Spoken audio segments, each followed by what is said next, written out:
Ok, chers amis, bonjour. Je suis avec Godefroy. Bonjour Godefroy. Bonjour Marc, bonjour tout le monde. Voilà, donc c'est un peu une première par Zoom. J'ai déjà fait un live YouTube il y a quelques semaines. Et bon, j'aurais bien aimé être à Hainan, où est Godefroy en ce moment. Je fais ça depuis Hong Kong. En tout cas, ça fait plaisir d'être en contact en ligne. Comment vas-tu, Godefroy, à Hainan?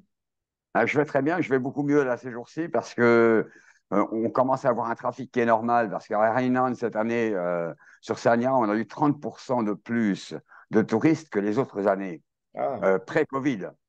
Donc c'était énorme et le trafic était invivable. Donc je n'ai pas bougé de chez moi, pratiquement de mon studio pendant 2 semaines. parce qu'il y avait trop de monde. Il y avait trop de trafic, D'accord. donc il fallait, pour aller à Tatonghai qui est à 2 kilomètres, il me fallait une demi-heure, quoi. Ok, bon, très bien. Bon, en tout Et là, ils sont cas, tous repartis vers le nord. Donc, les oiseaux migrateurs sont repartis et on est tranquille maintenant. maintenant c'est bon. Très bien. Ben, c'est l'occasion de venir visiter un jour. J'aimerais bien. J'adore le Hainan Chicken. Ça vient de là-bas. Ouais, ouais, ouais. Bon, On il mange y en a beaucoup de peut-être ça. plus à Hong Kong qu'à Hainan. Du Hainan Chicken, c'est pas impossible. Mais... Ah, je pense, hein, parce que j'adore ça. J'en mange beaucoup à Hong Kong. Je sais qu'ils en font beaucoup aussi en Thaïlande. Et bon, voilà. En tout cas, dès que j'entends Hainan, ça fait penser à ça. Hainan Chicken. ouais. Ok, très bien. Bon, alors on a un article qui est assez détaillé, j'invite tout le monde à voir, à lire sur le site du Club France International, qui s'intitule Hainan en Chine, on vit au rythme du soleil et des cocotiers de Godefroy Zwigart. Donc, pour ceux qui peuvent, je vous invite à lire le lien. Et donc, je vais poser les mêmes questions que dans l'article. Donc, Godefroy, est-ce que tu peux résumer ton parcours et dire ce qui t'a amené à t'installer à Hainan? Très bien. Alors, c'est un petit peu compliqué.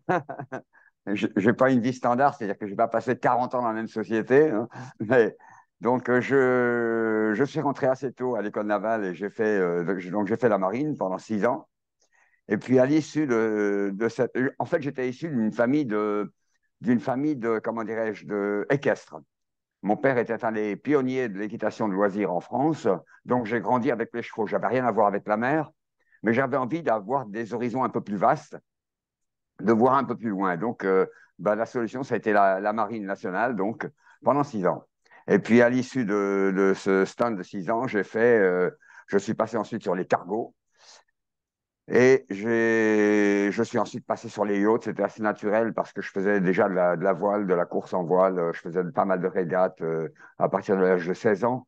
Donc, j'étais très attiré par ce milieu yachting, ce milieu plaisance. Et donc, je suis passé à la plaisance. Et là, je travaillais alors plutôt sur des grands yachts, euh, entre 30 et 50 mètres, ce qui était déjà à l'époque énorme. Et je faisais beaucoup, par exemple, de charter aux Antilles, en Méditerranée, etc. Et ensuite, ça m'a amené à la construction de bateaux. Et je suis allé à Taïwan, où j'ai construit les bateaux. Voilà. Et j'étais à Taïwan. Et puis ensuite, à un certain moment, le milieu, l'industrie nautique à Taïwan s'est un petit peu cassé la figure, je dirais. Et il y a eu une assez grosse récession, surtout dans le nord de l'île. Et donc, j'ai décidé de faire autre chose et je me suis lancé avec un ami. On avait une société, on est devenu éditeur et aussi photographe. Voilà, donc pendant une dizaine d'années, j'ai été photographe professionnel et éditeur de magazines, etc. Ok, très Et puis, diversifié. donc, C'était en pardon, quelle année, pardon, je vais te couper, c'était en quelle année alors, la récession? alors, la récession, ça date un peu quand même, c'était dans les années 90.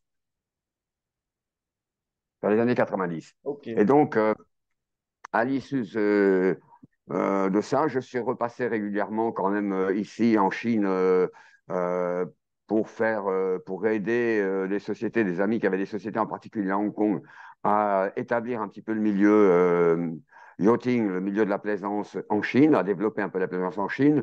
J'ai passé 2 années à Shanghai, etc. Et puis, en 2010, on est venu me chercher, j'étais à Taïwan, donc à l'époque, et on est venu me chercher pour que je m'occupe d'un très gros projet ici à, à Sanya, qui était un projet de construction de marina. Et alors, comme c'était une marina qui était C'était en collaboration avec la ville de Sagna et une entreprise privée. Et cette marina devait accueillir la Volvo Ocean Race. Et ils voulaient faire une marina qui soit vraiment à un niveau, un standard international des plus hauts. Donc, on m'a demandé de m'en occuper. Et donc, je suis venu à Sagna pour m'en occuper. J'ai un petit peu traîné les pieds au début parce que à Sagna, il y a 13 ans, c'était vraiment encore très en arrière par Il n'y rapport au avait reste de rien. la Chine. Il n'y avait rien. Donc, c'était donc c'était pas très gai au départ. Et puis finalement, mais c'était un tellement beau challenge pour couronner un petit peu, je dirais, ma carrière maritime que j'ai finalement quand même accepté. Et puis, je me suis occupé de ce projet. Donc, ça m'a pris une dizaine d'années pour tout mettre en place. On a construit assez vite. On a construit à la vitesse grand V, la vitesse chinoise. On a fait une marina de 325 places avec tout un complexe à terre en un an et demi. N'importe où ailleurs, ça nous aurait pris 5 ans ou 6 ans. Hmm. Et puis, donc, bah, les premières années, j'ai fait beaucoup de formations, beaucoup de training, etc. Et puis, je m'en suis occupé, je l'ai opéré pendant 10 ans. Voilà. Et à l'issue donc de ces 10 années, c'était en 2020, il y avait eu pas mal de changements au niveau des propriétaires de la marina. Et donc, j'ai décidé, comme le personnel était déjà bien formé, j'ai décidé de me retirer. J'avais plus envie de travailler tous les jours dans un bureau et sur une marina. Donc, j'ai décidé de me retirer. Je suis descendu de ma position de directeur général et j'ai créé ma propre société avec laquelle je fais toujours du consulting, donc pour la partie plaisance, pour la partie maritime, mais où je fais aussi beaucoup maintenant dans l'industrie artistique, dans les arts visuels. Donc tout ce qui est peinture en particulier. Et donc, avec ces sociétés, maintenant, je m'axe principalement sur tout ce qui est artistique. D'accord, très bien. Alors, c'est drôle parce que son vie est assez différente, le côté artistique et le marina, le yachting et la vie militaire avant. Alors, comment on passe entre ces différentes vies et qu'est-ce qui t'a inspiré, qu'est-ce qui a donné cette envie de changement? Alors, il faut être un peu caméléon au départ quand même. Parce qu'effectivement, il y a quelquefois c'est un petit peu des challenges. Mais moi, je suis très polyvalent. J'ai toujours été très polyvalent. Et puis, j'ai toujours aimé faire des choses nouvelles. Donc, si je fais quelque chose pendant une dizaine d'années, je trouve que c'est assez suffisant. Ça devient routinier. Et la routine, ça tue l'envie. Donc, quand je commence à ne plus avoir envie de faire quelque chose, je passe sur autre chose. Et puis, il suffit il faut faire des formations, bien sûr, il faut se recycler en quelque sorte. Il faut faire des upgrades du software, là. On sent que Et c'est dans la puis, personnalité, quoi. Que tu as ouais, envie de tout à fait, tout challenge, à fait, sortir tout à de fait. ta zone de confort. Ouais, complètement. Ben, à chaque fois, c'est une sortie de la zone de confort, c'est clair. À chaque fois, c'est une remise en question.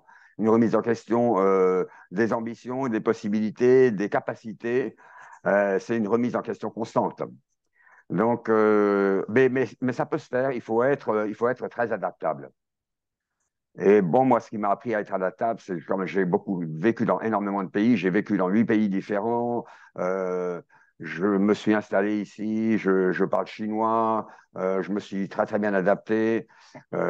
Donc, c'est une question d'adaptabilité principalement. Il y a des gens qui en sont incapables et il y a des gens qui en sont tout à fait capables. D'accord, très bien. Et Et puis, quand même, j'avais quand même toujours, si tu veux, à côté de de ce côté maritime qui était ma véritable profession à la base, j'avais toujours quand même comment dirais-je, ce hobby qui était les arts. J'ai toujours fait de l'art, j'ai toujours dessiné, j'ai toujours fait de la photographie je fais de la photographie depuis l'âge de 16 ans. Donc, tout ça, c'était un petit peu sous-jacent et il a suffi de faire surfacer tout ça pour me remettre dans le bain et repartir sur une nouvelle voie. d'accord, très bien. Alors, bon, tu as vécu dans pas mal de pays et très longtemps en Chine. Et d'ailleurs, tu es un des rares Français à avoir reçu le Chinese Government Friendship Award, si c'est bien ça. Oui, oui, oui. Alors, Alors, c'est un des comment ça s'est awards parce que passé? Voilà. j'en ai une petite collection, en fait. Ah, il y a plein Euh, d'awards. ça, ouais. Alors, je les ai pas ici, ils sont au bureau, mais euh, donc, effectivement, ça, c'était le plus gros award parce que c'est un truc énorme qui est normalement réservé à des gens qui sont plus des chercheurs, des scientifiques, qui font des collaborations avec la Chine, avec les universités, avec les centres de recherche, etc. Les autres Français, on était huit, il me semble qu'on était huit Français cette année-là. C'était presque tous des scientifiques. Moi, j'étais un petit peu le vilain petit canard dans la bande. Mais donc, ils m'ont décerné ça pour les contributions que j'avais faites au niveau du développement de la Chine, en particulier du développement de Hainan. Alors, ça se fait par étapes. Ça, c'est pas un truc qui se fait en une seule fois. C'est-à-dire que la marina avec laquelle je travaillais, la marina que j'ai mise en place, que j'ai construite, en fait, on a très vite obtenu beaucoup de prix, de awards, etc. On a gagné beaucoup de prix et on a accueilli deux fois la Volvo Ocean Race, qui était la plus grande course au large au monde. On a accueilli aussi deux fois la Clipper Race et on a accueilli les championnats du monde junior de voile. Et puis une quantité d'autres grands événements internationaux, des grandes compétitions mondiales, etc. Et donc, ça a fait connaître la marina, mais ça a fait connaître aussi la plaisance à Sanya, et ça a fait connaître Sanya dans le monde entier. Parce que bah, tous ces gros événements mondiaux passent sur toutes les télés et sur toutes les nouvelles un peu partout dans le monde. Donc, ça a aidé à propulser Sanya comme une ville, si tu veux, très dynamique et très touristique. D'accord. Et donc, ce prix, Donc, ça représente quoi? Ça, quelles applications et quels avantages ça te donne? alors, bon, ça apporte surtout deux choses. C'est-à-dire un grand respect quand les Chinois savent que j'ai obtenu ce prix, ils me considèrent avec ils m'offrent beaucoup de considération. Parce que c'est un prix, je suis le seul dans l'ensemble de Hainan à avoir eu ce prix. Je suis Le le seul seul à français. Hainan. Le seul français ou le Non, seul le étranger? seul étranger. Le seul étranger à Hainan. Waouh. Oui, oui, oui. Le seul étranger à Hainan. Avant ça, j'avais eu un autre prix provincial. En fait, ça se passe comme ça. C'est que la ville m'a présenté pour un prix provincial qui m'a été accordé en 2014. Et ensuite, c'est la province qui m'a proposé au gouvernement central pour ce prix qui est un prix, qui est un prix national, en fait. Oui, c'est un prix C'est une, important, officiel. C'est pas un prix ben, par un média, c'est c'est pas un journal qui a fait ça, quoi. c'est officiel, c'est le gouvernement central qui le décerne. Moi, je suis allé à Pékin 3 jours pour ça, pendant les fêtes des 70 ans de la création de la Chine. Et j'ai rencontré la photo que j'ai de la photo de groupe qu'on a fait là-bas. Je suis derrière Wang Yi, qui est qui était le foreign minister à l'époque. J'ai rencontré Li Keqiang, j'ai rencontré des grands officiels, là, donc le Premier ministre Communiste. à l'époque. Donc c'était en 2019, hein, à l'époque il était Premier ministre. Donc tous les officiels ont été reçus donc, à Pékin royalement pendant 3 jours pour ce truc-là. Et donc c'est un énorme truc. C'est un peu comme une légion d'honneur, mais avec énormément de flonflons. Ok, Et, ben, un grand bravo. et alors, bon, donc ce que ça m'apporte, c'est que ça m'apporte un grand respect de la part des gens qui me rencontrent et qui ne me connaissent pas parce qu'ils disent, oh, euh, si ce type a eu ce prix qui est le prix le plus haut qu'on puisse avoir en tant qu'étranger en Chine. Donc, tout de suite, il y a une notion de respect qui s'installe et ça, c'est vraiment bien, quoi. Euh, et par ailleurs, parce que ça m'ouvre des portes. Ça m'ouvre des portes. Au niveau des officiels, par exemple, ça m'ouvre des portes. Et puis, ben, l'autre chose, c'est que ça m'a tout de suite mis en position d'obtenir une carte verte. Alors, c'est quoi la Donc, carte verte? C'est comme la carte verte alors, américaine, c'est la alors résidence permanente comme à Hong voilà, Kong, c'est ça? voilà, c'est la carte de résident permanent, mais qui n'est pas si facile à avoir. Maintenant, c'est un peu plus facile quand même. Mais c'était, il y a encore 5 ans, c'était encore assez difficile à obtenir.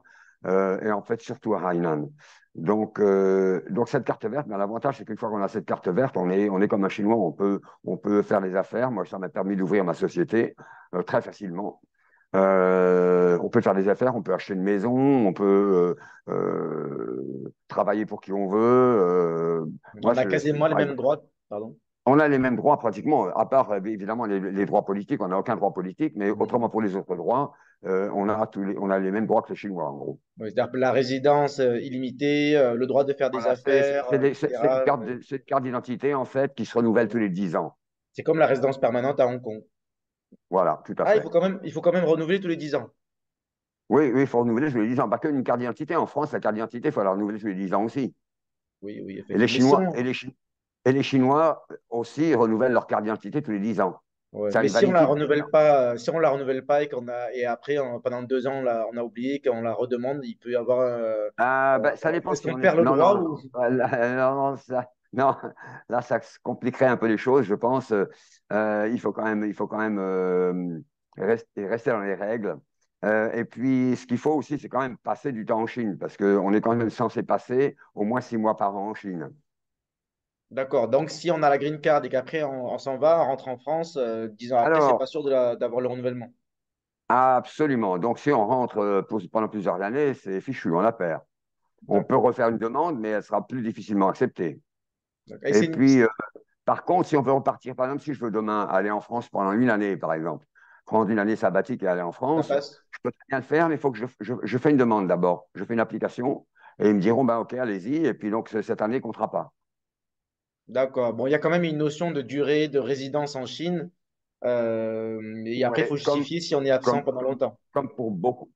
En fait, c'est le cas pour beaucoup de cartes de résidence dans beaucoup de pays. D'accord, ouais, ouais. Oui, parce que là, je pense à la carte de résident de Hong Kong. Je suis résident permanent de Hong Kong, mais je peux rentrer en France, vivre en France. Mais je dois venir à Hong Kong, je dois mettre le pied à Hong Kong une fois tous les 3 ans. 3 ans ou 5 ans, je crois. 3 ans D'accord. normalement. Et Ouais. même si je vais un jour à Hong Kong, ça va. Mais je ne suis pas obligé Ah, de résider d'accord. à Hong Kong. Donc, c'est un système un peu différent. Mais bon, c'est intéressant. Alors que la carte verte chinoise, il faut résider en Chine. Il faut expliquer si on s'absente longtemps. Ok, très bien. Alors, tu as parlé des 70 ans de l'amitié franco-chinoise. Est-ce que tu peux en dire un peu plus? Et si j'ai bien compris, il y a des dates Les 60 ans. 60 ans. à 60 ans. Pourquoi j'avais 70 60 ans ans. en tête? 60 ans, d'accord. 70 ans, c'était la création de la République populaire de Chine. Ah oui, c'est ça, c'est pour ça que j'ai ça en tête en ce moment. Donc Donc, 60 ans de. l'amitié franco-chinoise, les relations officielles entre la France et la Chine ont donc 60 ans cette année.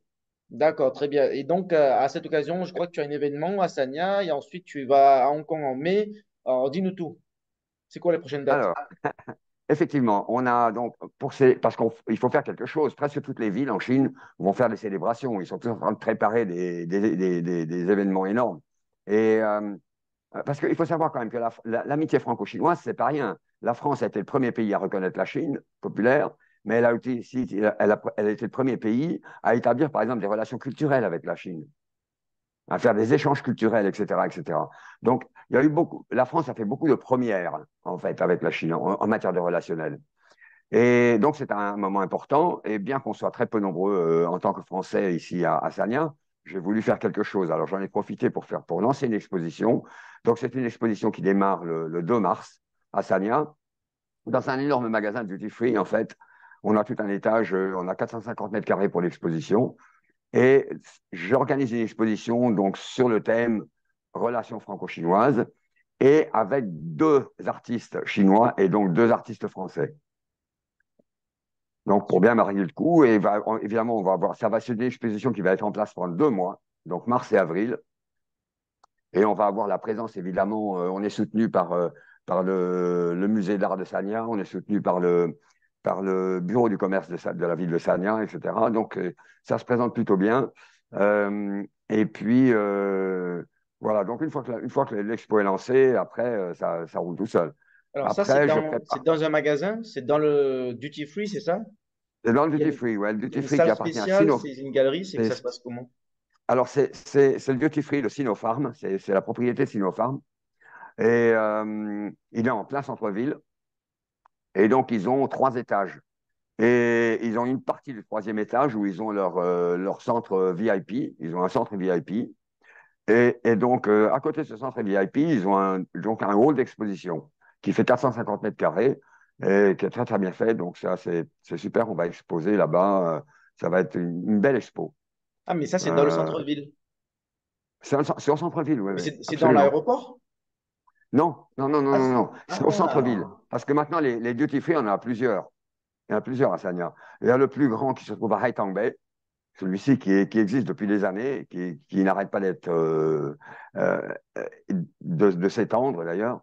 Et puis, il y en a plusieurs en ville, dans la ville de Sanya.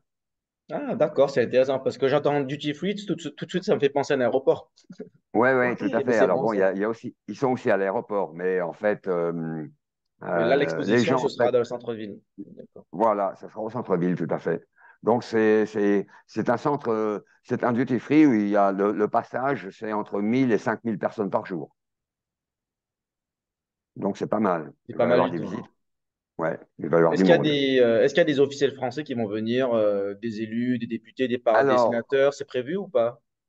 non, donc j'ai un artiste français qui va venir, qui lui, il est basé à Canton. On fait souvent des expos ensemble. On s'entend très, très bien. Et donc, il va venir pour l'exposition. Et puis, je vais avoir quelqu'un du consulat.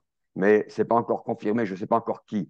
Parce que le consul devrait venir, mais le consul général de Canton devrait venir, mais ça va dépendre un peu de son emploi du temps. Donc, ce sera ou lui ou quelqu'un d'autre du consulat. Donc, pour représenter, pour donner un petit peu ce côté officiel français. Ah oui, parce que le Hainan, c'est rattaché au consulat qui est à Canton. Absolument, on dépend de Canton. Absolument, on dépend de Canton. Et moi, en fait, en tant que Français ici, je suis aussi îlotier pour l'île de Hainan. C'est-à-dire que je représente les Français de l'île d'Hainan. Oui, donc bien engagé dans la communauté française pour rendre service si Oui, besoin. oui, tout à fait, tout à fait. J'ai aussi un petit groupe francophone. Francophone de C'est marrant. Hainan. Oui, oui, francophone de Un groupe Hainan. WeChat, On c'est n'est pas ça? nombreux, hein. On est une soixantaine. Ok, très bien. On n'est pas Et très nombreux. ça fait penser à, du coup, je ne l'avais pas écrit dans l'article, mais tant mieux en fait. Est-ce que tu connais les élus, par exemple, de Canton? C'est intéressant ça. Mais non, pas du tout. Il y en Non, a pas du trois. tout. Tu sais qu'il y en a trois? Ah bon? Non, je ne savais même pas. Alors, je suis un peu à la ramasse de côté, de ce côté-là parce que j'ai tellement voyagé, j'ai tellement été loin de la France. Et puis, dans des pays où il n'y avait pas, en plus de pas forcément de relations officielles, par exemple, j'ai passé de nombreuses années à Taïwan et il y a pas de relation officielle avec Taïwan. Mhm. Donc, je suis resté tellement longtemps hors de ça que je ne sais même plus qui est qui en France. D'accord, oui, mais enfin, Et ils sont pas en France, je là, ne sais plus qui fait quoi. Et, ils sont, voilà, mais ouais, je parle des élus, les petits élus, comme moi à Hong Kong, on en a ouais, quatre à ouais, Hong ouais, Kong, mais il y en ouais. a trois à Canton aux alentours. Et D'accord. voilà, donc il y a des réunions consulaires. Et non, je pense que c'est bien pour les élus, en tout cas les îlotiers, d'avoir des contacts avec le consulat et avec les élus consulaires. Il y en a trois à Canton. Et ça fait penser à. J'ai un collègue qui s'appelle David Bassir, qui est un des élus pour Canton.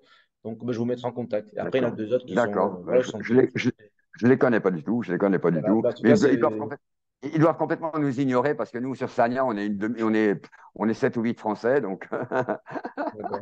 Bah, en tout cas, après, bon, je pense qu'il y a le Covid qui est passé par là, donc c'était assez compliqué. Là, ouais. il y aura sans doute des occasions de faire plus d'échanges. Voilà, donc, et cette interview, et je pense, sert aussi à ça. Donc, OK, très intéressant. Alors ça, c'est à Sanya, à Ça, c'est Hainan. à Sagna. Et après, tu as un autre événement à Hong Kong. Oui, tout à fait. Alors, à Hong Kong, je crois que c'est du 16 au 19 mai, il y aura. Ah non, d'abord, je vais à Singapour. Avant ça, fin avril, je vais à Singapour. À Mais Singapour c'est pour autre aussi. chose. Je vais à Singapour, mais c'est pour une conférence maritime. Il y a une conférence maritime là-bas et je suis. Alors, on a une association qui s'appelle le GMBA, Global Marine Advisors. Euh, et dans les Global Marine Advisors, je suis, moi, on est 23 sur 21 pays. On est 23 personnes seulement. On représente 21 pays dans le monde. Et moi, je représente la Chine. Donc, on a notre assemblée générale qui va se tenir pendant le Singapore Boat Show, pendant comment dirais-je, l'expo nautique de Singapour, Ouais, le boat show. fin d'avril, ouais, le Boat Show. Donc, il y a le Boat Show, il va y avoir une conférence sur les super yachts aussi, etc. Et donc, nous, on en profite, on va là-bas pour assister donc à cette conférence et pour faire notre assemblée générale en même temps. Voilà. D'accord, Donc intéressant. encore. Alors j'ai plein de cartes de visite. Je fais plein de choses en fait en même temps. Je fais toujours Ouais, plein de ouais, choses. Je suis aussi, ça comme je moi. l'avais pas noté je l'avais pas noté dans l'article, mais par exemple, euh, je fais partie du board de la Chambre de commerce internationale. Et puis je suis aussi, La Chambre alors de je commerce suis internationale de quoi? De Singapour? de ça, non, la Chambre de commerce internationale chinoise D'accord. et pour la branche de Sanya. D'accord. Et je suis aussi médiateur pour la cour maritime de Haiko. Haiko? C'est où, Haiko. Haiko? Haiko, c'est la capitale de Hainan, c'est au nord de l'île. D'accord. C'est Ok. à 2 pas de Canton. Ok. Le canton, si tu nages vite, tu peux être très vite à Haiko. Ok. Bon, c'est Donc, bon à savoir, je Haiko, note. donc c'est la capitale. Haiko, c'est 2 millions d'habitants, quoi. Ok. C'est tout Et petit, donc, alors, 2 millions. il y a une cour maritime, qui est la cour maritime de Hainan, c'est la cour provinciale, la cour maritime provinciale. Et je suis médiateur, donc, pour tous les conflits tous les conflits qui ont trait à l'étranger. C'est-à-dire que si, par exemple, un bateau de commerce étranger arrive à Hainan, a un problème, etc., on va m'appeler pour faire les négociations. Voilà, je serai médiateur, donc D'accord. négociateur. Et ça, Voilà. c'est une mission rémunérée ou c'est bénévole? Alors, c'est bénévole en fait. C'est des trucs avec le gouvernement, donc c'est toujours bénévole. Je suis aussi expert pour l'association de la marine de plaisance ici. D'accord. Bon, très impliqué dans la vie maritime encore. Moi, toujours très impliqué. Je fais souvent des speeches, etc. Entre 2018 et aujourd'hui, j'ai fait 33 télés. En Chine? Ouais, en En Chine. chinois, 33 tout en télés. chinois. Ah non, alors j'ai fait en chinois, mais j'en ai fait aussi en anglais. J'ai fait avec M6 en France. Ils sont venus ici. J'ai fait avec M6 et puis l'autre, c'était quoi? C'était Euronews. Ça, c'est les télés étrangères. Et puis après, c'est repassé partout. C'est passé en France, en Angleterre, en Espagne, c'est repassé partout, ce truc-là. Et ils faisaient comment dirais-je, le dubbing dans leur langue locale. Par exemple, en Espagne, c'est passé en espagnol. D'accord. C'est doublé en espagnol ou Ouais, ouais, ouais, ils subtitré. font un dubbing, D'accord. ouais. Ok, bon, super intéressant. Voilà. Donc, Alors donc, plein donc, de choses comme ça. Donc, je suis toujours très occupé quand même. Hein. Je n'ai pas trop ok, le temps de m'ennuyer. ça se voit, ouais. Alors Singapour, de quelle date? De quand à quand? Donc, Singapour, c'est 25-26 avril. 25, 20. Ah, c'est rapide alors, c'est que 2 jours. Non, c'est 4 jours, mais j'y vais que 2 jours parce que, en fait, j'y vais avec l'aller-retour, ça fait 4 jours quasiment, quoi, avec le voyage.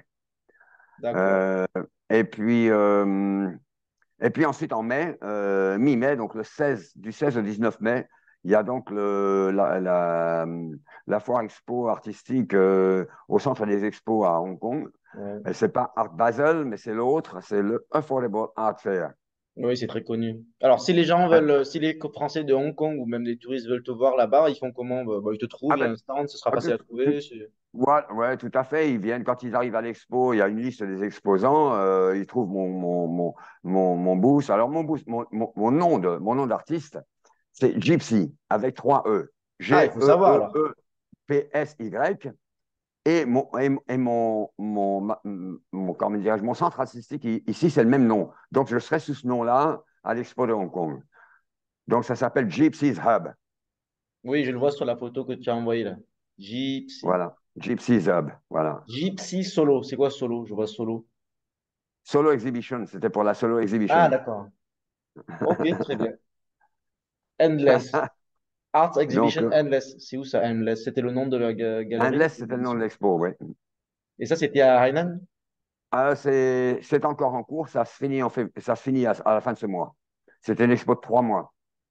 Donc, D'accord. à Hainan, sur un gros développement qui se trouve à Haitang Bay. D'accord. Et C'est en fait, oui. ce développement, en fait, pour l'instant, c'est temporaire, c'est provisoire parce qu'ils sont en construction, mais ça va devenir le musée d'art moderne de Taipei. Le musée d'art moderne de Sanya, pardon. Sanya. D'accord. Alors, Musée d'art Sanya, moderne. Hainan, c'est quoi la différence entre Sanya et Hainan? Alors, Hainan, Pour ceux qui c'est ne connaissent l'île. pas. Oui. Hainan, c'est toute l'île. Mhm. Ok. C'est une île un peu comme la Corse. Hein. Et puis, alors, en haut, il y a Haiko, c'est Mhm. Ajaccio. Et puis, en bas, il y a Sanya, c'est Bastia. D'accord. Ok, très bien. C'est clair. Et donc, Affordable Art Fair à Hong Kong, est-ce qu'il y a un catalogue des œuvres qui y seront ou ce sera encore à décider? Est-ce qu'il y a un site internet dans lequel on voit toutes les œuvres que tu vas exposer ou c'est pas encore Alors, déterminé? non, non, les offres sont déterminées, mais par contre, elles ne sont pas sur le site. Donc, il y a un site web où on peut voir les dates, etc., ou avoir des informations. Ça s'appelle affordableartfair.com et ou affordableartfair.org Oui, ça, ou c'est le .com. Je site crois que c'est officiel, en fait. .com. Voilà. C'est le site officiel. Et là, je ne sais pas s'ils mettront la liste des exposants, mais quand les gens arrivent, si les gens viennent visiter, il y a beaucoup de visiteurs. L'an dernier, il y a eu 36 000 Oui, visiteurs. il y en a beaucoup. Et quand les gens arrivent donc sur l'expo, ils peuvent prendre le catalogue de l'expo et là, ils verront où on est placé, etc. Et je serai donc avec cet autre Français qui est, lui, basé à Canton. Ah, d'accord. Il s'appelle comment? Il s'appelle Pascal Malgette. D'accord. Et c'est un artiste, c'est ça? Il va C'est exposer un ses œuvres. artiste, ouais. C'est un artiste, ça fait longtemps, il est en Chine depuis 2004. Très bien. Ouais, ouais, il travaille très très bien. Ok. Et donc, ces œuvres exposées, ce seront les siennes, les tiennes? Il y a des œuvres à toi aussi? Oui, tout à fait. Et en fait, alors, il y a un requirement un peu particulier à l'Affordable Art Fair. Pour participer, il faut être une galerie. Donc, je participe en tant que galerie, mais il faut venir avec trois artistes. Donc là, j'y vais, donc personnellement, j'amène Pascal, qui est un ami, et puis j'amène aussi des toiles d'un autre ami artiste qui est américain, mais D'accord. qui lui est basé à Sagna également. Ok. Bon, très bien. Alors, très intéressant, la peinture, l'art, etc. Et tu fais aussi une Oui, autre forme c'est d'art. un milieu pas facile, hein, c'est un challenge parce que c'est un milieu pas facile, le milieu artistique. Et puis Ouais, là, je sais, j'imagine bien. Ouais. on démarre vraiment à 0-0 à Hainan, c'est pas du tout connu ce qu'on fait. Nous, on fait de l'art moderne et c'est pas du tout connu. Donc, c'est pas facile. Il faut beaucoup se bouger, c'est beaucoup d'efforts euh, et pas mal d'investissements, mais ça peut être vraiment intéressant. Ok. Et puis, c'est Bon. motivant, quoi. Oui, bah, j'imagine. Puis en tout cas, on vous souhaite que tout fonctionne bien et que ça décolle. Voilà. Donc, parlons d'arts martiaux. Parce que tu fais aussi Ah, les arts d'arts martiaux, martiaux. une autre Ouais. forme d'armes. Donc, tu as un long parcours dedans aussi, de l'expérience. Est-ce que tu peux en parler? Oui, alors les arts martiaux, j'ai commencé. Avant, j'avais l'habitude de dire très tôt, mais en fait, maintenant, je dis très tard. Pourquoi? Parce que à mon époque, si on commençait les arts martiaux, on avait une dizaine d'années, une douzaine d'années, tu vois. Les tout petits, ils faisaient pas d'arts martiaux à l'époque. Donc, moi, j'ai commencé, comme tout le monde, à l'âge de 11-12 ans. Mais maintenant, si tu regardes les milieux d'arts martiaux, ils démarrent à l'âge de 2 ans. Donc, donc j'ai commencé Ouais. tard. Oui, bon, après, 2 ans, 3 ans, 4 ans, 5 ans, les miens, je les ai mis à 3 ans. C'est pour rigoler au début, découvrir des réflexes. Mais Ouais, bah, ouais. oui, oui, je vois ce que tu veux dire. Donc, j'ai démarré tard. Donc, et puis, je suis passé, comme je suis professionnellement, je me suis beaucoup déplacé. J'étais obligé de sauter d'une discipline à l'autre. Donc, j'avais commencé avec le judo. J'ai fait judo, karaté, boxe française, etc., etc., etc. J'ai tout mélangé. Et puis, j'ai même fait un peu de kung-fu au début les premières années où j'étais venu à Taïwan. Quel Et style de puis, kung-fu? en fait, je Wushu? travaillais avec des types qui... Oui, oui, du wushu, ouais. En général, ouais. Et donc, voilà. Et puis, un beau jour où j'étais en fait à cette époque-là en France pour une période assez longue, ce qui est assez inhabituel pour moi. Et j'ai découvert, tout à fait par hasard, au travers d'un ami, j'ai découvert le Yosekan Budo. Alors, c'est pas hyper connu, le Yosekan Budo, mais il y a vraiment des noyaux forts, mais c'est pas vraiment super connu. D'abord parce que ça a un nom qui est pas marketable. Yosekan Budo, personne ne sait le dire, quoi. C'est pas comme quand Bon, tu dis bon, BJJ ou boxe thaï, c'est facile. Mais donc, j'ai découvert ce truc-là et qui regroupait en fait tous les arts martiaux que j'avais pratiqués dans le passé, plus d'autres que je n'avais jamais pratiqués. Et je me suis mis pour le fun, tu vois. Et puis en fait, je suis devenu très sérieux, c'est-à-dire que j'en faisais 5 jours par semaine, quoi, 5 voire jours par 6. semaine? D'accord. Ouais, ouais. Et à l'époque, tu avais quel âge? Parce que j'avais déjà une trentaine d'années Bon, encore et jeune. j'avais, ouais, ouais. Et donc je faisais 5 jours facile parce que on avait deux jours d'entraînement par semaine d'entraînement adulte. Euh, Et puis après, je travaillais comme assistant, je faisais les cours pour les ados. Donc, je faisais 2 jours de cours pour ados. Et après, on se gardait une journée de plus. Le 5e jour, on se faisait des cours spéciaux pour les armes. Ok. Donc je faisais 5 jours par semaine. Donc ça s'est développé relativement vite. Et puis, et après, je suis revenu sur Taïwan. Et là, quand je suis revenu sur Taïwan, bon, j'étais déjà ceinture noire à l'époque, et j'ai décidé d'ouvrir un dojo. Voilà, et j'ai ouvert un dojo qui était le premier dojo de Yosekan Budo, évidemment, à Taïwan. Et, euh, et ça s'est pas mal développé. J'avais au total, quand j'étais à la pointe, j'avais à peu près 80 élèves, ce qui est quand même pas mal. Mhm. Et donc, j'ai toujours, comme j'avais fait beaucoup d'arts martiaux différents, la grande différence en fait, les arts martiaux différents que j'avais pratiqués dans le passé et le Yosekan Budo, c'est que dans le Yosekan Budo, quand on apprend tout en même temps, on apprend une gestuelle qui est compatible aussi bien avec le pied-point qu'avec les projections, qu'avec les clés, etc. Donc, on n'a pas besoin de réfléchir pour la transition. Et le grand problème quand on fait des arts martiaux séparés et qu'on essaie de les coller ensemble, c'est que ça coince au niveau des transitions en général. Oui, c'est ce qu'on voit de la MMA. Il y en a beaucoup qui sont très bons en BJJ, et d'autres en Muay Thai et d'autres en lutte, mais ils ne savent pas forcément mélanger. Donc, du Voilà. Second, c'est un genre de MMA avant l'heure. Voilà, tout à fait. Alors, ça, c'est une forme qui a été créée par quelqu'un, bon, c'est une grande famille, la famille Mochizuki. euh, et c'est une histoire d'ailleurs très intéressante. Et donc, ils ont créé, il a créé ce style dans les années, je sais pas, ils faisaient tout parce que au Japon, ils pratiquaient tout. Le père, le grand-père, maintenant, on pourrait l'appeler le grand-père qui est décédé en 99, il était assistant de Ushiba, le fondateur de l'aïkido, et assistant comment il s'appelle, du fondateur du judo. Euh, bon sang, le nom m'échappe. Euh, et donc le père était venu en France, il a été le premier à venir en France pour introduire l'aïkido en France. Jigoro, c'est lui? Jigoro Kano, voilà. Il était assistant de Jigoro Kano et il était en plus comment dirais-je, à Tokyo, sous Jigoro Kano, il était en charge de la recherche sur les Koryu, c'est-à-dire la recherche sur les anciens arts martiaux.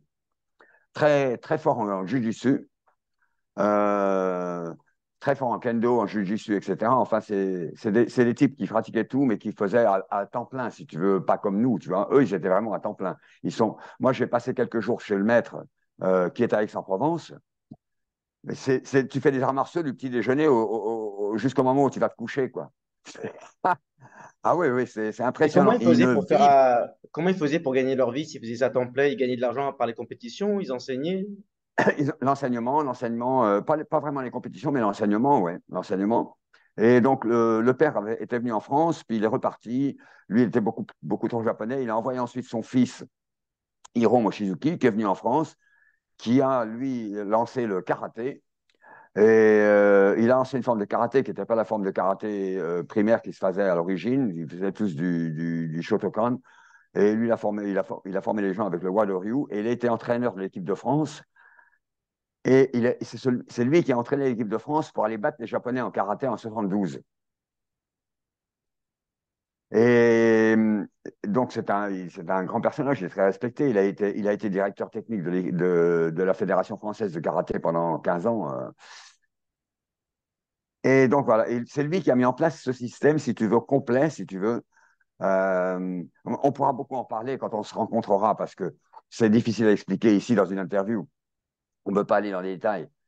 Mais donc, comme c'est un système très complet, un MMA avant les MMA, moi, quand je suis arrivé à Taïwan, j'enseignais du MMA Ouais. parce qu'on faisait des formes un peu. Je pourrais t'envoyer d'autres photos parce que les photos que je t'ai envoyées l'autre jour, elles sont gentilles, mais je vais t'envoyer 2 ou 3 photos qui Oui, sont un peu. c'est des photos gentilles posées après l'entraînement, c'est sympa. Voilà, voilà. Non, mais j'en ai quelques-unes, un peu, Alors, quelques-unes tu me de. feras une démonstration, hein. Quand tu viendras à Hong Kong, tu viendras au club, il y a le tatami, je t'attends, hein. On fera une vidéo, on la publiera aussi. Et Bon, en tout puis, cas, oui, donc, j'ai regardé la première compétition de MMA à Taïwan, en fait, en oui, 2003, décembre 2003.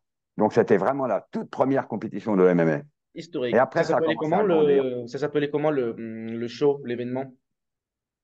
Je me souviens plus. 2003, ça date, hein. MMA Fight Night, un truc comme ça. Ouais, ouais, un truc comme ça, ouais, ouais. Ouais. Donc, j'avais invité les gens des autres disciplines, c'était vraiment sympa. J'avais pas mal de gens d'autres disciplines qui venaient s'entraîner avec moi et des gens qui étaient au gradé, par exemple des hauts gradés du judo, des hauts gradés du karaté, etc., qui venaient s'entraîner avec moi parce que justement, ils voulaient apprendre quelque chose d'un peu plus complet, quoi. C'était vraiment, vraiment agréable. Ok, ok, très bien. Alors, après, tu as quitté Taïwan, tu as laissé ton dojo à un de tes élèves et tu as dit il avait un profil atypique. Oui, alors c'est amusant parce que, en fait, cet élève, maintenant, c'est un peu comme si c'était mon fils. Il est venu, il habitait juste en face du dojo. Il avait 14 ans à l'époque et il était à l'école d'art dramatique. Et puis, sa mère me l'a amené un jour, elle me dit, ouais, il est tout le temps malade, le médecin a dit qu'il fallait pas qu'il fasse de sport, il était asthmatique, il était tout maigre, euh, et en très mauvaise santé, tout le temps malade, etc. Donc, elle m'a dit, est-ce qu'il peut essayer? Je lui ai dit, bah oui, on va le faire essayer. Donc, il a essayé. Donc, il avait 14 ans. Ça a tellement bien marché qu'à 17 ans, j'étais obligé de le sortir de la section ado pour le mettre dans la section adulte. Parce qu'il était trop bon pour les ados, quoi. Et donc, très vite, encore une paire d'années, il est devenu mon assistant. Et puis, en fait, maintenant, il a repris. Quand je suis venu à Sanya, il fallait que je fasse quelque chose avec mon dojo. Donc, je lui ai proposé de reprendre. Je lui ai dit, tu veux essayer de le reprendre? Il m'a dit, bon, ok, je vais essayer. Il l'a repris et maintenant, ça tourne toujours. C'est lui qui s'en occupe. Il est maintenant troisième dan, donc c'est pas mal. Et puis, il a aussi fait un PhD en éducation. Et là, il fait une formation pour l'éducation des enfants en bas âge. Hmm. Un type formidable, un garçon formidable. Et alors, il est devenu tellement, comment dirais-je, il est devenu tellement en bonne santé Successful. que il devait aller faire son service militaire. Et quand il devait aller faire son service militaire, parce que c'était encore un an et demi, je crois, ou 2 ans à Taïwan. Il a dit, oh, je vais me faire réformer. Il dit, j'ai de l'asthme. L'asthme, c'est la réforme. Mais le problème, c'est qu'il n'avait plus d'asthme. Donc, il est allé passer les visites. Il est allé 3 fois passer les visites. Il n'a pas réussi à se faire réformer. Ah. Et un jour, quand il n'a pas réussi à se faire réformer, il m'a dit, Sensei, tu m'as trahi en me mettant en bonne santé. Du coup, il a fait son service militaire. Du coup, il a fait son service militaire. C'est Et quoi, puis, un quand il an, est deux revenu, ans? hein, C'est un an, c'est ça? Ou 2 ans? À c'est plus, Taïwan. je crois que quand il l'a fait, c'était passé à un an et demi, il me semble. D'accord. Avant, c'était 2 ans. Et voilà, donc, et là, il a repris le dojo et ça marche très, très bien. Donc maintenant, le garçon, il a 38 ans, hein. Donc, Bah, très bien, donc c'est là, une belle histoire, c'est un beau parcours. bah, ouais, ouais, ouais. Il attaque sa 24e année d'arts martiaux, là. Ok, super. Bon, alors, du coup, toi, est-ce que tu fais. C'est quoi ta vie C'est une maintenant? Tu chance fais. parce que tout le monde n'a pas cette chance de pouvoir passer ses connaissances et de pouvoir passer, si tu veux, de passer le bâton à quelqu'un, tu vois. Tout le monde n'a pas la chance de le faire. C'est Ouais, des fois très compliqué, surtout dans les arts martiaux.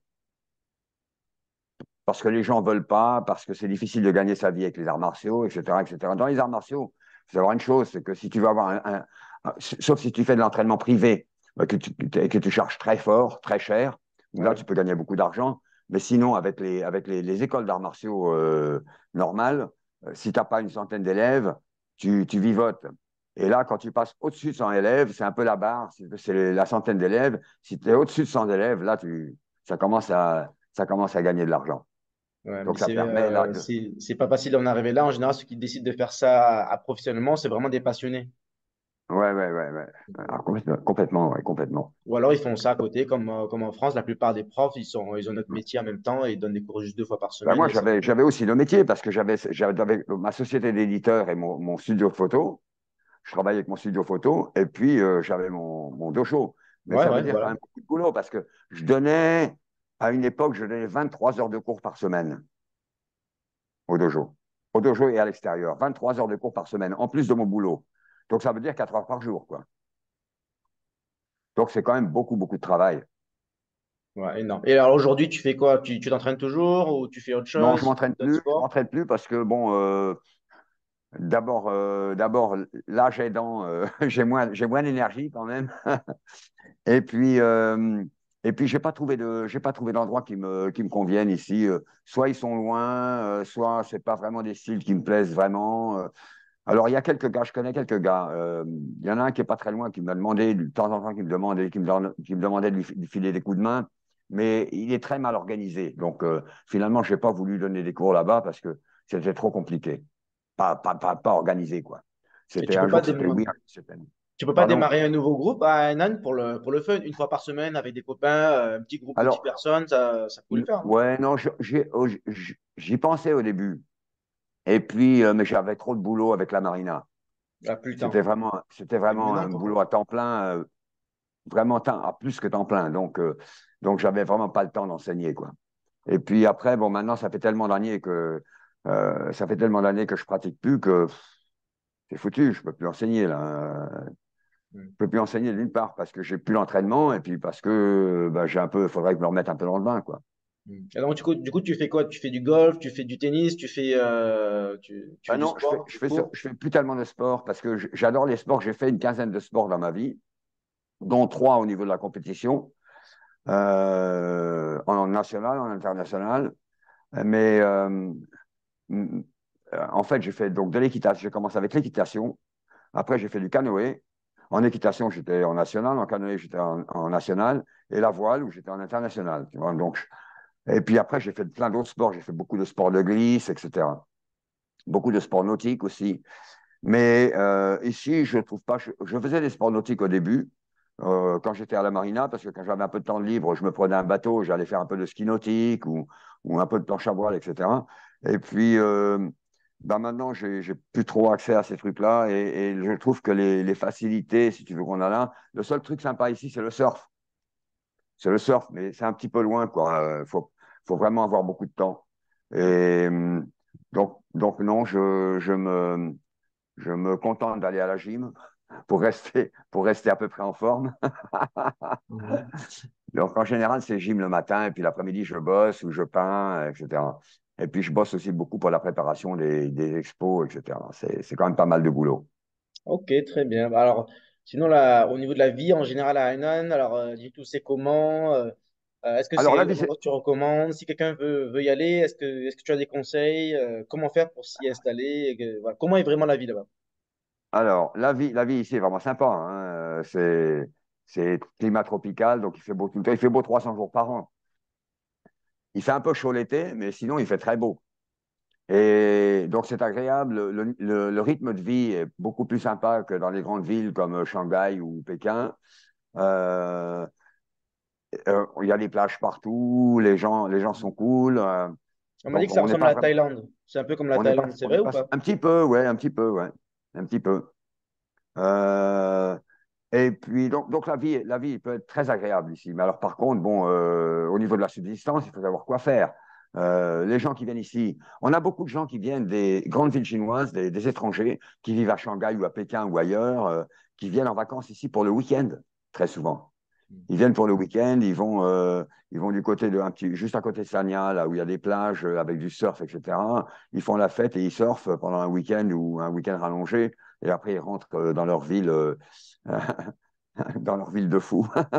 Hmm. Donc, donc c'est très sympa, mais venir s'installer, c'est une autre paire de manches parce qu'il n'y a pas beaucoup d'industries qui ont des offres d'emploi, etc. Ce qu'on peut faire, par contre, c'est venir s'installer ici si on est entrepreneur et qu'on veut faire quelque chose, qu'on a une bonne idée ou qu'on a un bon produit et qu'on veut le développer ici parce qu'il y a plein d'avantages maintenant avec le Free Trade Port. Avec le quoi? Hainan, le Free Trade Port, la zone franche. Ah oui, oui, d'accord. Hainan, toute l'île Free d'Hainan est en trade. train de se transformer en port franc. Donc là, on a deux grosses dates butées. La première, c'est 2025, c'est-à-dire dans un an, où là, tout devra être plus ou moins en place. Et puis l'ouverture complète de l'île en port franc, ça va être 2035. Mais pour ce faire, pour la mise en place de la création de ce port franc, ils veulent attirer les entreprises, évidemment, et donc il y a plein d'avantages. Par exemple, premier avantage, les taxes.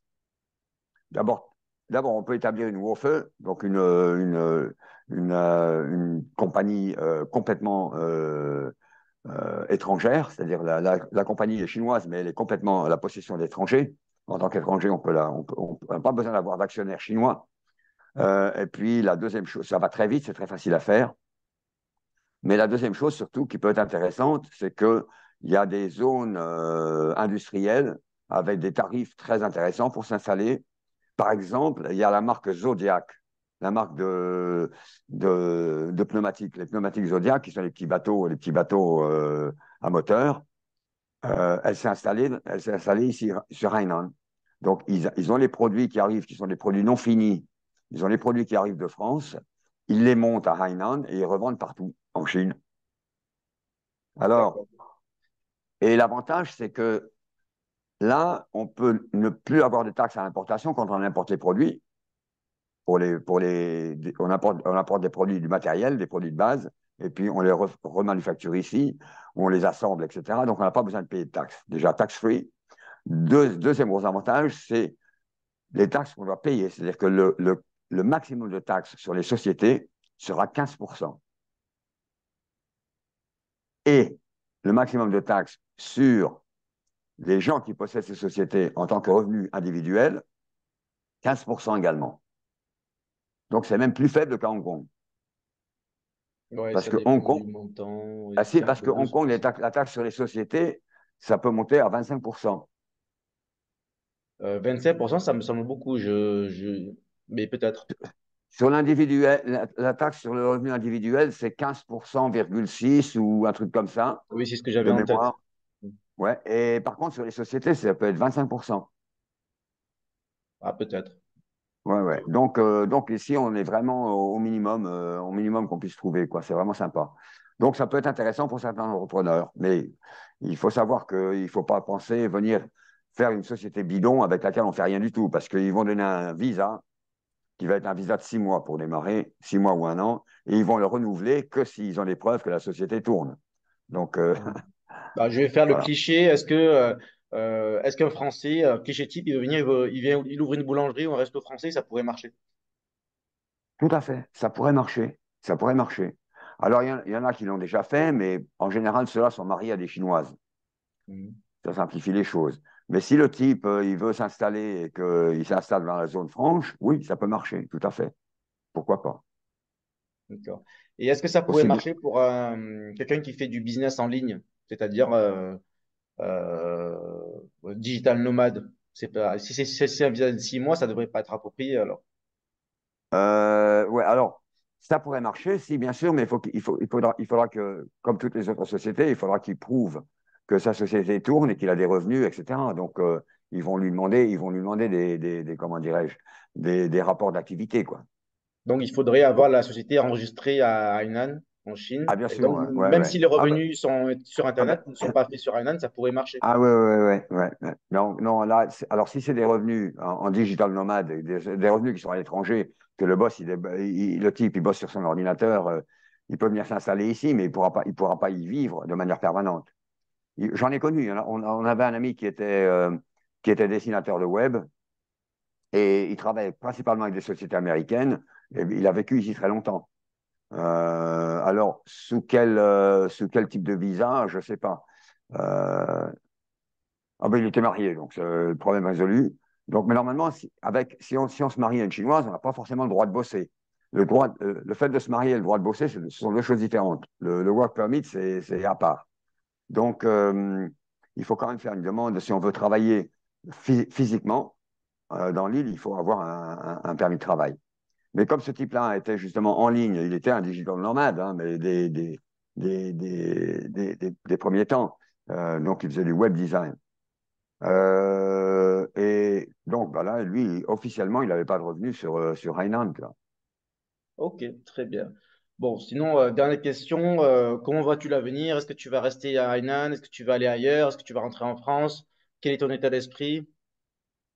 Alors, j'y ai réfléchi il y a quelques années, juste au moment où j'ai arrêté mon activité maritime à temps plein.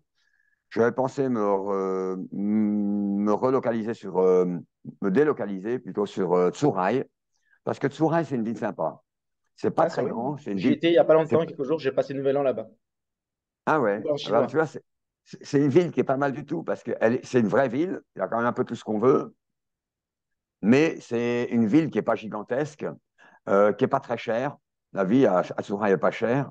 Et puis, tu as les avantages d'être à 2 pas de Macao et à 3 pas de Hong Kong.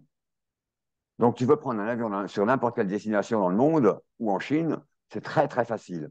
Donc, c'est très, très facile d'accès. Et puis, il y a beaucoup d'activités à cause du Great Bay Area, tu vois, le GBA, Ouais. la Grande Baie, je ne sais pas comment ça s'appelle en français. Donc, ce GBA, bon, il y a beaucoup d'activités parce que tous au niveau maritime, il y a plein de choses à faire avec les ports de Canton, Shenzhen, etc., etc. Donc, il y a quand même beaucoup plus de choses que Hainan, beaucoup plus de possibilités de développement, je pense. Et pourquoi je Dubaï et Et pas Hong Kong directement? parce que Hong Kong est trop cher.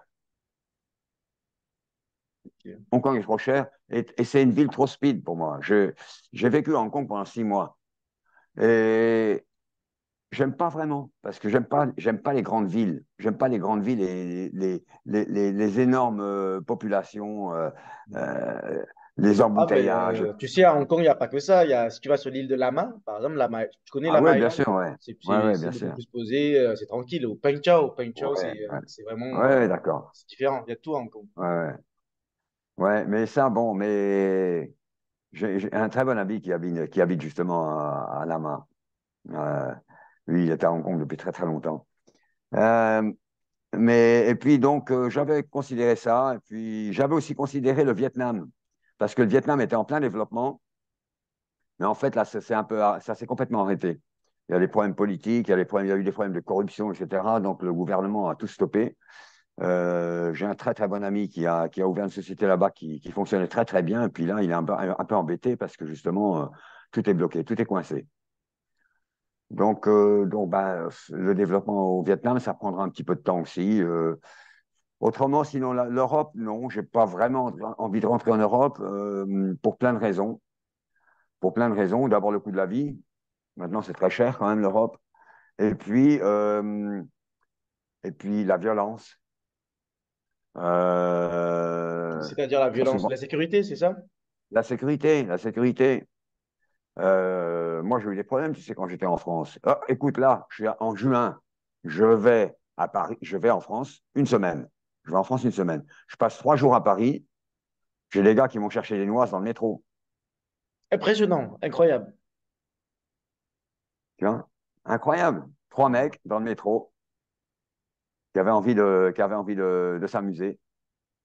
Bon, Ouais, alors, bah, j'ai réussi à diffuser parce que maintenant, tu sais, avec mon background et tout ça, tu sais, on joue cool. Et les types, je sais pas, ils doivent sentir, ils doivent se dire, ouais, ce mec-là, il est trop cool. Et j'ai réussi à diffuser, mais c'est vraiment pas facile. Et dans le passé, j'ai eu plein de frites. J'ai eu plein de cas où. Et puis, comme je suis pas un garçon patient, d'accord. donc, donc, il y a ça. Et puis, alors, l'Europe, je pouvais considérer. Puis en plus, en France, je saurais pas où m'installer. Ouais, parce qu'il n'y a plus d'attache, c'est ça. Si ceux qui J'ai ont de plus la famille, d'attache. etc., une résidence secondaire peut-être, mais là. Là, j'ai une sœur qui habite encore en France. Elle est dans l'est de la France, dans une petite ville qui est paumée au milieu de nulle part. Il y a 22 000 habitants et je ne connais plus personne là-bas. Je connais un type dans l'ensemble, sur toute la ville, je connais un seul gars. Donc j'ai plus d'attache, si tu veux. Alors, j'avais pensé, par contre, si je voulais retourner en Europe, où irais-je? J'avais pensé quand même, par exemple, au Portugal, qui peut être très sympa. D'abord parce que Oui. c'est un peu plus sud, c'est un peu plus ensoleillé, etc. C'est Il y a encore beaucoup pas de trop retraités cher. là-bas. Parce que c'est un peu délaissé par l'Europe. L'Europe se moque du Portugal. Ils s'en occupent pas du Portugal, tu vois, ils les laissent tranquilles. Et puis, il y avait aussi un autre pays qui peut être intéressant également, c'est la Turquie. Bon, la Turquie, elle a Voilà, aussi la des Turquie, problèmes comme. c'est en Europe ou pas? Ben oui, quand Près de même, l'Europe. Oui. ouais, ouais, ouais, c'est quand même très européen. Euh, Moi, j'ai un ami encore qui a investi là-bas il n'y a pas très longtemps, qui a acheté une maison là-bas pour 3 fois rien. Enfin bon. Et donc, ça peut être très, très sympa, la Turquie. Ah oui, je suis passé en Turquie il n'y a pas longtemps, il y a presque un an, avant d'aller en Russie. Et Ouais, j'ai été impressionné, il y avait pas mal de Français et j'en ai rencontré un. Et ce qu'il m'a montré, c'était pas mal du tout. Donc, ça peut être ouais, une ouais, option, ouais, effectivement. ouais, tout à fait. Et, et Et, oui, mais finalement, comme ici, maintenant, j'ai redémarré un nouveau business, etc., entre-temps, bah, je ne vais pas quitter Sanya pour l'instant. On verra comment les choses évoluent dans le futur. Moi, je n'essaye pas de prendre des directions. Euh, J'essaie de suivre le courant toujours, tu vois, de suivre le flow, de suivre le flux. Ok, il faut être comme l'eau, quoi, hein. Il faut naviguer là où il y a de l'eau. S'il n'y a pas d'eau, je ne peux pas naviguer. Non. d'accord. Et est-ce que, Donc, donc, j'ai toujours un petit peu laissé les événements me pousser dans un sens ou dans un autre. Je n'essaye pas de me confronter aux événements. ok. Et sinon, au niveau, on va dire, culturel, gastronomique, est-ce que la France te manque? Parler français avec des gens tous les jours, manger français, ou est-ce que tu as tout à Sanya? Comment c'est à Ouais, ce alors, niveau? on a à peu près tout à Sanya. Bon, au niveau culinaire, on n'a pas le niveau de Hong Kong ou des grandes villes comme Shanghai. Euh, il y a quand même encore des options, mais c'est pas fabuleux. Alors, la cuisine, effectivement, me manque parfois. La cuisine me manque. C'est-à-dire qu'à chaque fois que je vais à Hong Kong, par exemple, ou à Shanghai, je me régale. Euh, Tu te et régales dans le puis, sens où tu vas manger français? ouais, je vais manger, je vais dans des bons restaurants français, tu vois, etc. Ouais, ouais, très couramment. Et bon, j'ai une chance, c'est que moi, je peux manger de tout. Je mange de la cuisine chinoise sans problème, etc. Donc, il n'y a pas de souci. Mais quand même, il y a des plats qui me manquent, hein. Et si je rentre en France, tu vois, j'ai envie d'une salade au foie de volaille, quoi. Ouais, d'accord. Mais ça te manque pas suffisamment pour décider de rentrer vivre en France. Ouais, tout à fait. Et puis, qu'est-ce qui me manque? Alors, ce qui me manque aussi, c'est le côté relationnel et culturel, si tu veux, la manière dont on échange entre nous, entre Français, tu vois. Parce que tu es toujours avec des étrangers. Moi, je parle couramment anglais, je parle couramment chinois, etc. Mais c'est quand même pas le même niveau de communication. Euh, Quand je parle avec des amis français, je peux parler d'une manière différente. Je peux parler d'une manière où on se comprend beaucoup mieux. Pourquoi? Parce que c'est une question de culture. C'est pas tellement une question de langue. Oui, il C'est y une a des question de références, culture. les blagues, Il y a quand des on parle de références. films qu'ils n'ont pas Voilà, vus, voilà. c'est normal, c'est Donc, très tout différent. à fait. Donc, ça me manque aussi quelquefois. Alors, bon, j'ai des amis français ou francophones ici, mais on se voit pas beaucoup, quoi. Donc, on se voit pas. Malheureusement, il y avait quelques amis français, mais ils sont tous partis avec le Covid. J'avais deux très bons copains ici, mais malheureusement, ils sont partis avec le Covid. Alors, eux, c'était un petit peu, mais comment dirais-je, euh, mes camarades de classe. Quand on était ensemble, c'était vraiment, on blague tout le temps, on rigole tout le temps, c'est vraiment très sympa. Malheureusement, Covid a sévi. Mais il y en a beaucoup qui sont partis, mais il y en a qui sont venus, non? Est-ce qu'il y a des Français qui viennent s'installer récemment? Tu en as vu arriver? Non, non. Alors, si, seulement un, hein, en fait, ils sont deux, mais il y en a qu'un qui vit de manière permanente, qui vient de lancer, ils ont lancé comment dirais-je, un training camp de football pour le foot. Ok. Donc, ils sont en train de lancer cette activité, une activité sportive. Donc. Et le gars est compétent, il a travaillé au Paris Saint-Germain, il a travaillé avec le FC Barcelone. Donc, il est très, très compétent. Et donc, ils essaient de lancer ce truc-là, mais c'est pas facile non plus. Ils sont juste au démarrage. Ils ont démarré juste au milieu de l'année dernière, à l'automne. Donc, ça démarre tout juste. Ok. Il n'y a pas des événements plutôt français, associatifs à Sanya, à Hainan, des petites soirées, apéro entre francophones français, en Hong Kong, il y en a pas Non, c'est mal. toujours un peu mélangé parce qu'on est tellement peu nombreux que c'est pas drôle si on le fait que entre Français, quoi. Oui, Donc, c'est enfin, ou toujours un peu mélangé. pas que entre Français, mais entre Français, Ouais, francophones, francophiles, en tout cas ouais, ceux qui sont intéressés. ouais. Comme je fais à Hong Kong, je fais régulièrement des petits apéros où il y a des Français, il y a des Hongkongais, mais au moins ça fait un thème français. Et donc les Français Ouais. savent qu'ils peuvent rencontrer d'autres Français là-bas. D'accord, ouais. Il n'y a Non, pas trop ça, d'événements. on fait ça, mais sur Haiko. J'ai un ami qui le fait à Haiko. Ah, d'accord. Parce qu'à Haiko, ils sont un peu plus nombreux. Donc, c'est un peu plus facile à organiser. Ici, sur Sanya, non. C'est impossible d'organiser ce genre de truc parce qu'on n'est pas suffisamment nombreux.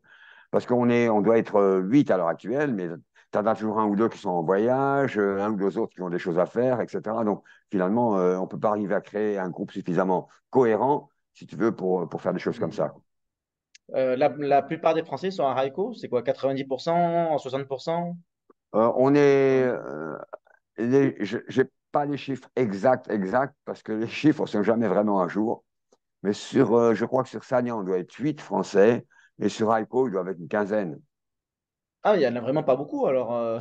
On est à vraiment très Hainan. peu nombreux. On est vraiment très peu nombreux. Et toi, tu es îlotier, tu es chef d'îlot pour toute l'île.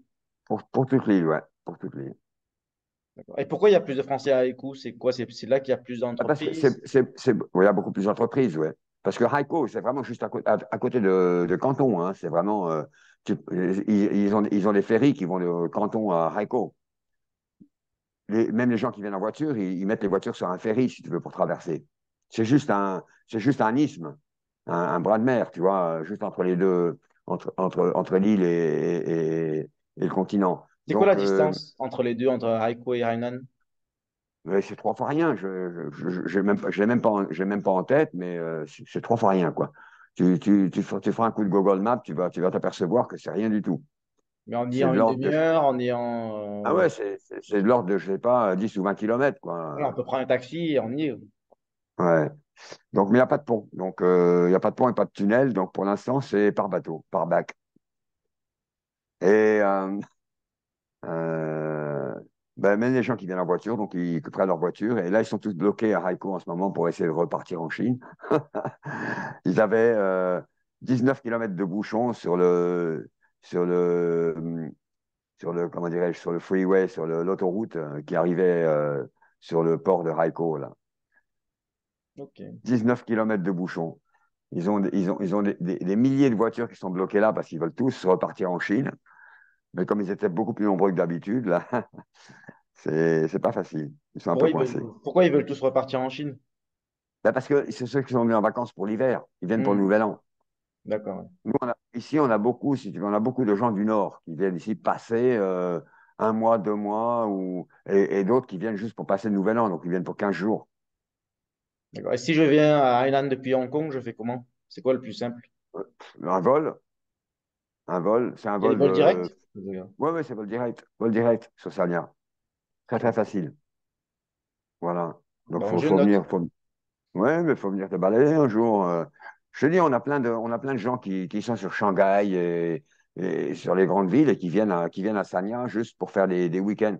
Genre un week-end plus 5 jours ou deux, tu vois, un week-end rallongé, un week-end un peu long, et ils viennent ici juste pour faire du surf, pour s'amuser, pour faire la fête et pour être à la plage.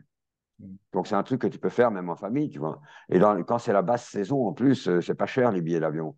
Après, si c'est durant le Nouvel An chinois, c'est sûr que là, Ouais, c'est clair. les prix sont complètement fous.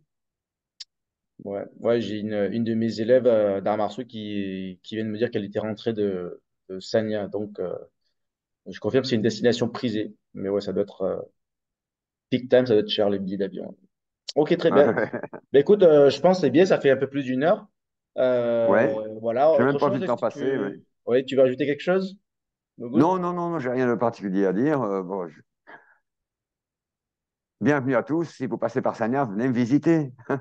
D'accord, très bien. On te contacte comment? Sur WeChat, Alors, j'ai WeChat, ben, tu pourras mettre mes contacts si tu veux on si va les gens l'ajouter veulent. sur la page de l'interview. Voilà, voilà. Ok. Sinon, je peux te donner ouais. Sinon, je pourrais te donner éventuellement le website du studio, mais non, le mieux, c'est Oui, on va ajouter toutes les WeChat. infos là, à la fin de l'article. Et si les gens veulent te contacter, ils peuvent. Et voilà, en tout cas, on se verra au plus tard en mai à la Football Art Fair. Oui, tout à fait, tout Sauf à si je fait. passe à Singapour. Mais non, à Singapour, tu seras trop occupé, je pense. Tu vas pas pouvoir.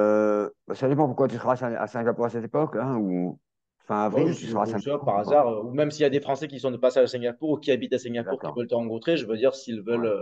je sais pas si tu as le temps de rencontrer des gens qui veulent, par Je sais pas, curiosité. À Singapour, je suis pas fameux, tu sais. Moi, je suis une star, mais locale. Oui, mais bon, tu as Tu quand sais même, que tu as les conférences, tu donc sais tu que as je t'ai un pas peu plus de donné, mais temps. j'ai mes empreintes. Ils ont pris mes empreintes et j'ai mes empreintes dans un parc Ah de ouais, ouais, Sanya, c'est qui est comme l'avenue des stars. la- l'avenue des Stars, ouais. Donc, j'ai mes empreintes. Et il y a même un poteau, un totem. Je n'ai pas mis ces photos-là quand même parce que c'est. Ah, bon, je veux voir ça. Je vais venir à Sanya et on prendra la photo là-bas. Moment historique. Ouais, ouais. Ok, très bien. Donc, localement, si tu veux, localement, je suis une star. Mais Singapour, personne ne me connaît. Encore, pas encore. Ouais, Hong Kong, je connais pas mal de monde quand même, parce que à cause du milieu bateau, du milieu maritime. Ok, super. Voilà. Ben, OK. à très vite alors à Hong Kong, au plus tard et À très bientôt. bonne continuation, bonne préparation pour tous ces déplacements. Ça marche. Merci pour Merci l'interview. Godefroy. À Bye bientôt. bye.